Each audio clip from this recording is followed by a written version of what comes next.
forces are entering the key city of Kherson. This after Russian troops withdrew. A local official has confirmed the city is almost under Ukrainian control. And residents have come out into the city's central square and have raised the Ukrainian flag.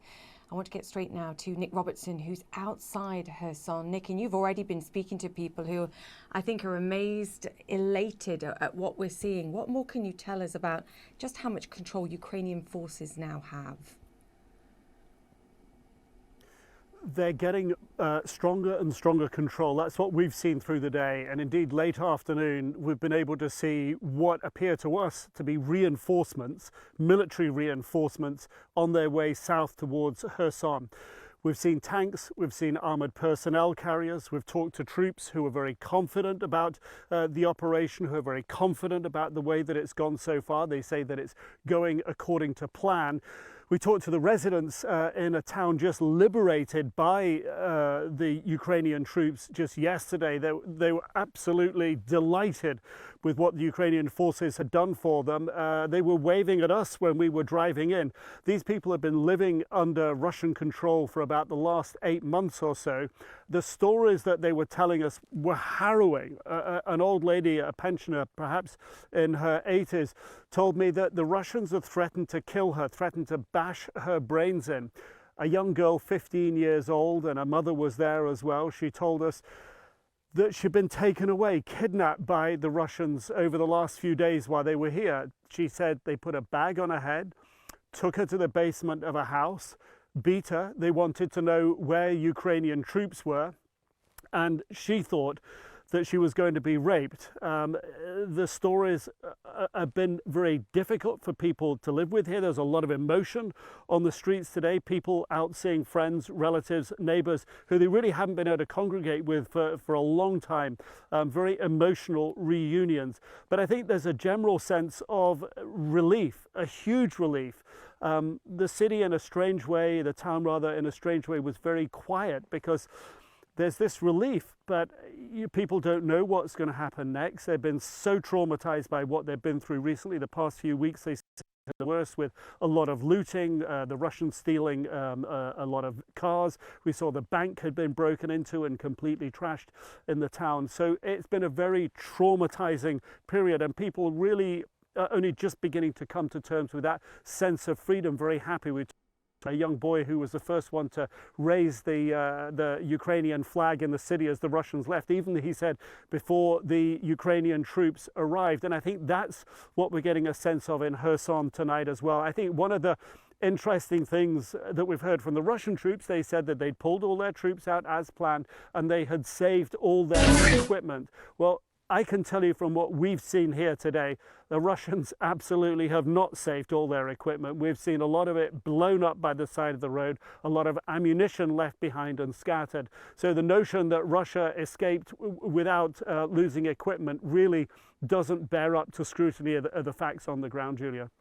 Yeah, I mean, there's so much in there, Nick. Firstly, I just want to point out what we've been showing our viewers as you've been speaking is images, video from social media. And one in particular that we were just showing was, I believe, Ukrainian troops, because they're carrying the Ukrainian flag, walking, I believe, into Kherson and being greeted by crowds of people, taking videos on social media. We're showing it again now, holding balloons, just to give our viewers a sense of how the Ukrainian forces are being greeted as they now come into what we're calling liberated territory. Absolute euphoria, Julia. I mean, I've seen a lot of conflicts, and I can't remember a time when we drove into town and everyone was waving at us. They were out standing at the end of their driveways, if you will, by the side of the road, waving at us. And whenever they saw coming up and hugging the soldiers, well, old ladies were coming up and hugging us as well. I mean, it's very emotional to be on the receiving end of it. So these troops who have fought hard to get there, who've been in battle for so long, the soldiers we were talking to earlier, you know, speaking about months and months on the front line, and now getting this, now being able to take the territory back, now being able to liberate these people, now being able to reassure them that they're safe, and to be able to be repaid is the wrong word, but given emotion, given that real overpowering sense of thank you and of gratitude and of we appreciate what you've done. That's what we've witnessed here today, and I think this is what we're seeing in social media appearing now in Kherson. People are so relieved to have some certainty back in their lives. You know, the accounts we've been having have been Russians looting. This idea that you could go out of your house and you didn't know how you were going to be treated. A lady told us about filtration camps, that the Russians have been taking people away, beating them to try to find information out about where Ukrainian troops were. And this was a fear, an ever-present fear. The lady who told me that the Russians threatened to kill her, threatened to bash her head in, this was all predicated on trying to find out where Ukrainian troops were. This is what these people have been through over the last weeks and days. That huge level of uncertainty, the huge lack of knowledge about what tomorrow will bring. Will I even be able to go out to the shops to get the bread that I need, or whatever it is? That the idea that you have no idea what can happen because the Russians have been treating people here so badly in the past few weeks. This is all coming out now, and I think we're going to hear an awful lot more of it as Ukrainian troops really do secure these areas here. But this is just the beginning. And Nick, what you said just moments ago about your experience of being in this situation and seeing somewhere that's been a conflict zone, a war zone liberated, and then the reaction from citizens there, and your comparison, I think, to what you've seen in the past is so vital. One of the other videos that we were just showing there was a man climbing up to tear down a billboard that clearly had Russian posters on that, and a small girl promoting that this is, or at least in Russia's eyes, Russian territory. And just to remind our viewers, this is one of 4 regions that Russia claimed to have annexed. And even now, I believe the Kremlin spokesperson's still saying this region is part of Russia, it belongs to Russia. Nick, the importance, I think, also of this moment, of the decision of Russia to pull out their troops, but are still saying, at least on the surface, look, this is part of Russia, and we've still annexed it. It's a huge humiliation, surely, for Russia. Massive humiliation. We were just in one of the checkpoint bunkers that the Russian troops had been in just 2 days ago. They'd left in such a hurry. They'd left their kettle, they'd left their milk, their spoons. They'd left in a hurry, but they'd also left behind some of their newspapers. There's pro-Russian newspapers full of propaganda that were published here and distributed among the Ukrainian citizens here, telling them about how they were all really Russians, how they were returning Russian symbols to Ukraine.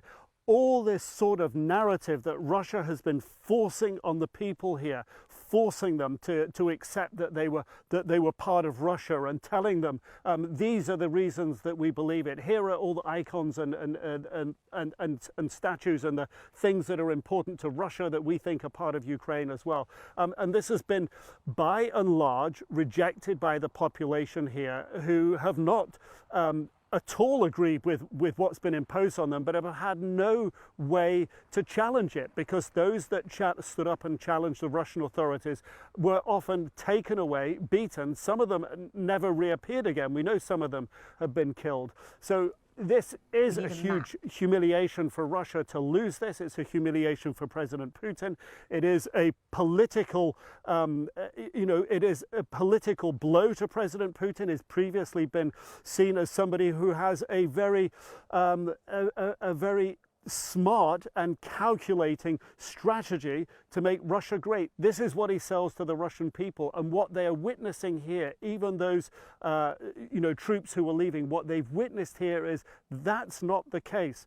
That they haven't withdrawn necessarily to save troops and save equipment. They've been driven out by the Ukrainians. That's not a narrative President Putin wants to be alive in Russia. If his troops had stayed on here longer, there was the risk that the Ukrainians would have encircled them, that message of failure here in Ukraine would have grown bigger. So the Ukrainian officials believe that Putin cut his losses and pulled his troops out to save further embarrassment. But this, nevertheless, is a huge embarrassment and setback, and it hasn't yet been spun satisfactorily by the Kremlin to really convince people, all people in Russia, that they got this right. They didn't, and this will be damaging.